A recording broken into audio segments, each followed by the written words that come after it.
দোল কাটালাম, দোল কাটিয়ে বাড়ি ফেরত এসেছি দুদিনে। কাল পরশু গেছিলাম, কাল চলে এসেছি। এক জায়গায় গেছিলাম আমরা সকলে ভাই বোনেরা, বললাম আপনাদের। আজকে আবার রান্নার প্রস্তুতি। আজকে এখন করব হচ্ছে চিংড়ি কাবাব।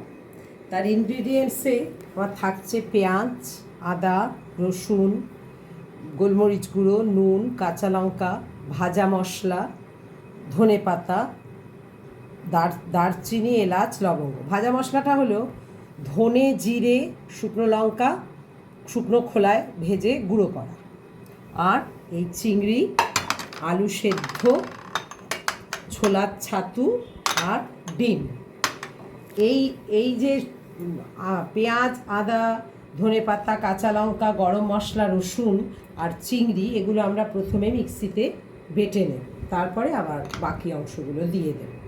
আচ্ছা, যেটা পেস্ট করব বলেছিলাম, চিংড়ির সঙ্গে পেঁয়াজ, রসুন, আদা, কাঁচা লঙ্কা, গোলমরিচ, গরম মশলা সব পেস্ট করে নিয়েছি। এবার এর মধ্যে আমরা নুন আর যে ভাজা মশলাটা ছিল ওটা এর মধ্যে পরিমাণ মতো নিয়েছিলাম, সেটা আমরা ঢেলে দেব।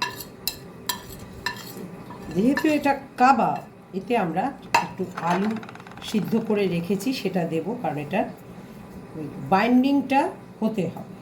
আর দেব আমরা ছোলার ছাতু। ছোলার ছাতুটা 2 চামচ, বড় চামচের 2 চামচ দিয়ে এটা আমরা ভালো করে, এটা চামচে নয়, ভালো করে মিশিয়ে মাখতে হবে। তাই আমরা এটা ভালো করে মেখে নেব। মিশ্রণটা টাইট করতে হবে, তাই জন্য আমাদের ছাতুর অংশ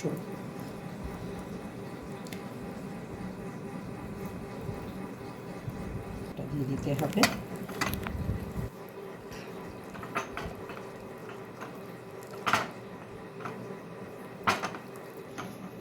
এই যে মাখাটা আমাদের কমপ্লিট। এটার মধ্যে ভাজার আগে একটু এই একটা ডিম আমরা এটার মধ্যে দিয়ে দিলাম।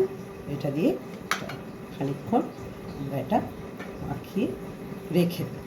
একটু 5-10 মিনিট রাখলে ভালো হবে, বসে যাবে, ভালো হবে।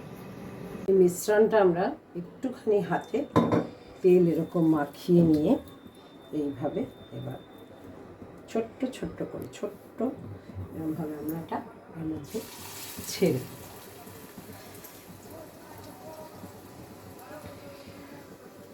কাবাবের, ছোট ছোট কাবাবের আকারে ছেড়ে দেবো।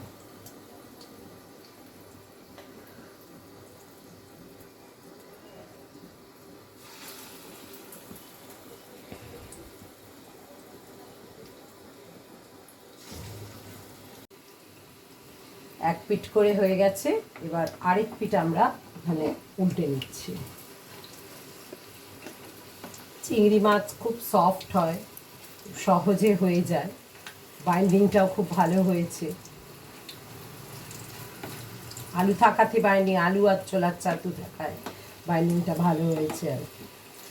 এটা একটু ভাজা হোক, লাল লাল ভাজা হলে আমরা এটাকে তুলব। হয়ে গেছে, কোন কি সুন্দর ভাজা হয়ে গেছে। এগুলোকে আমরা তুলে নিচ্ছি। ভাজার আগে এই যে দেখিয়ে দিচ্ছি, ভেতরটা কাঁচা নয়।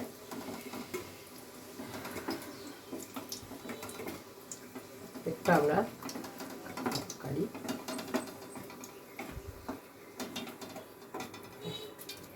হচ্ছে কাবাব, চিংড়ি কাবাব।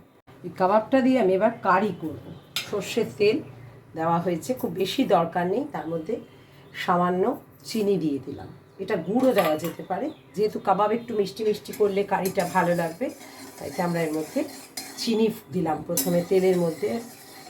তেলের রঙটাও সুন্দর হয়। আর এটার ফোড়নে শুধুমাত্র আমরা এই 2টো তেজপাতা দিয়ে দিলাম। রঙটাও চিনি দিয়ে রঙটা ছেড়ে গেছে, দেখা যাচ্ছে এর মধ্যে। এবার এর মধ্যে মশলা দেব। এইটা ধনে, জিরে, শুকনো লঙ্কা, হলুদ আর নুন একসঙ্গে দিয়ে দিয়েছি।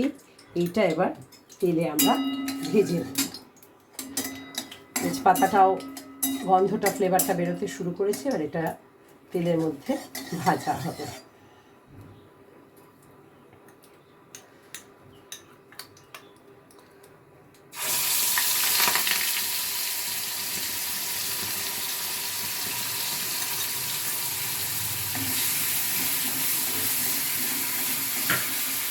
সময় এবার এটার মধ্যে নুন দিয়ে দেবো।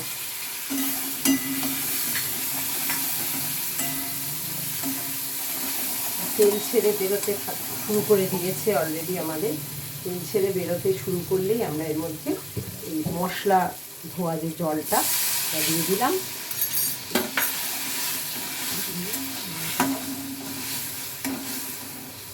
ঢেকে দিলাম। ফুটতে শুরু করেছে, এটার মধ্যে কাবাবগুলো ছেড়ে দেব। হয়ে গেল। উল্টে পাল্টে নিলে ফোটা অবস্থায় এর মধ্যে আমরা এই গরম মশলাটা বেটে রেখেছিলাম, সেই গরম মশলার কিছুটা তুলে রেখেছি, এটা আমরা এর মধ্যে দিয়ে দিলাম। এবার এতে 1 চামচ ঘি,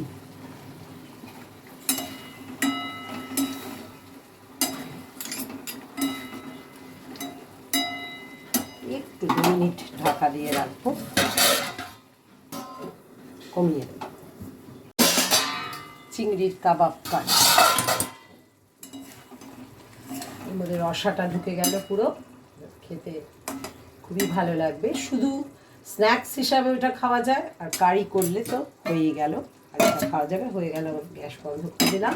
এবার আমরা এটা ঢেলে নিচ্ছি কাবাব।